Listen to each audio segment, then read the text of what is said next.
নামি দামি ব্র্যান্ডের সস কিন্তু এখন বাসায় তৈরি করে নেওয়া যাবে। শুধুমাত্র যদি ঘরে এরকম টমেটো থাকে তাহলে কিন্তু ঝটপট আপনারা এইভাবে সস তৈরি করে নিতে পারবেন।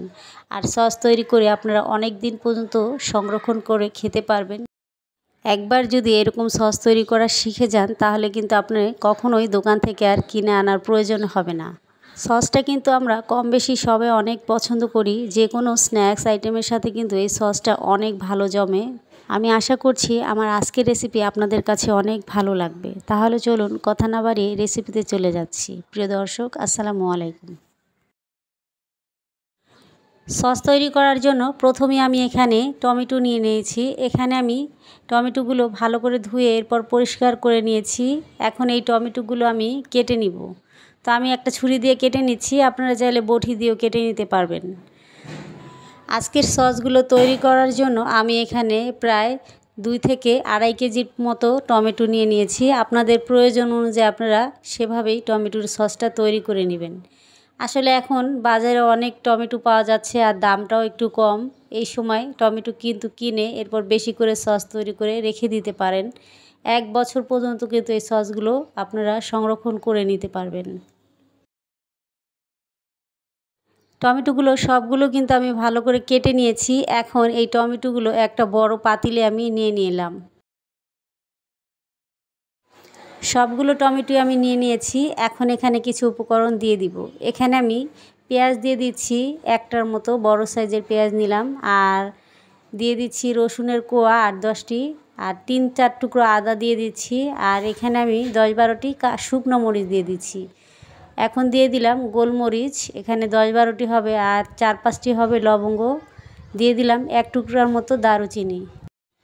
পেঁয়াজটা যদি কেউ পছন্দ না করেন সেক্ষেত্রে না দিলেও হবে। আমি সামান্য অল্প পানি দিয়ে এরপর টমেটোটাকে খুব ভালো করে কিন্তু সিদ্ধ করে নিয়েছিলাম।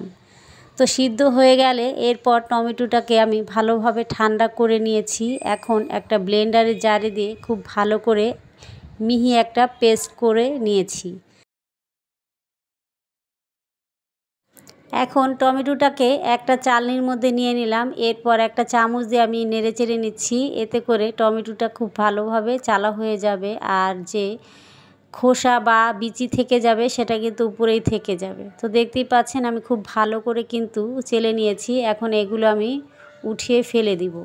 এরপর বাকি যে পেস্টটা রয়ে গেছে সেগুলো দিয়ে আবার ওইভাবে করেই আমি চেলে নিব। এখন যে দানাগুলো রয়ে গেছে এগুলো কিন্তু ফেলে দিব। এরপর সসটা আমরা এখন তৈরি করে নিব। এর জন্য আমি চুলার মধ্যে একটা হাঁড়ি বসিয়ে এরপর টমেটোটাকে এর মধ্যে দিয়ে দিচ্ছি। সবগুলো টমেটো কিন্তু আমি দিয়ে দিয়েছি। এখন এখানে আমি দিয়ে দিচ্ছি মেজারমেন্ট কাপের 1 কাপের মতো চিনি।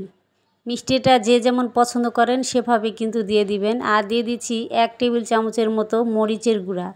ঝালটা আপনাদের পছন্দ মতো বাড়িয়ে কমিয়ে দিবেন। এখানে আমি বিট লবণ দিয়ে দিচ্ছি 1 চা চামচের মতো। এখন এখানে আমি 1/2 কাপের মতো ভিনেগার নিয়েছিলাম, সেই ভিনেগারটাই দিয়ে দিলাম। আসলে এই ভিনেগারটা দিলে টমেটোটা কিন্তু অনেক দিন পর্যন্ত সংরক্ষণ করে রাখতে পারবেন, এতে করে নষ্টও হয়ে যাবে না।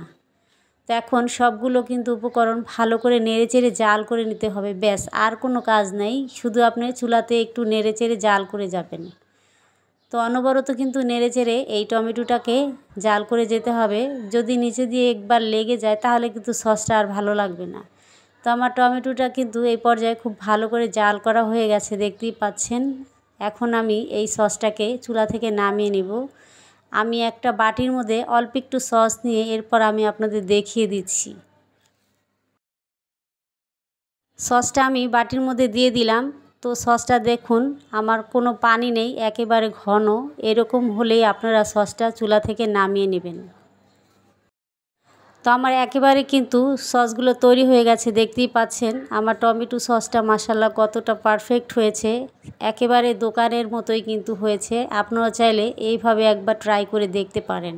রেসিপি ভালো লেগে থাকলে অবশ্যই লাইক দিবেন, আর চ্যানেলটিকে সাবস্ক্রাইব করে নিয়মিত সঙ্গে থাকার অনুরোধ রইল।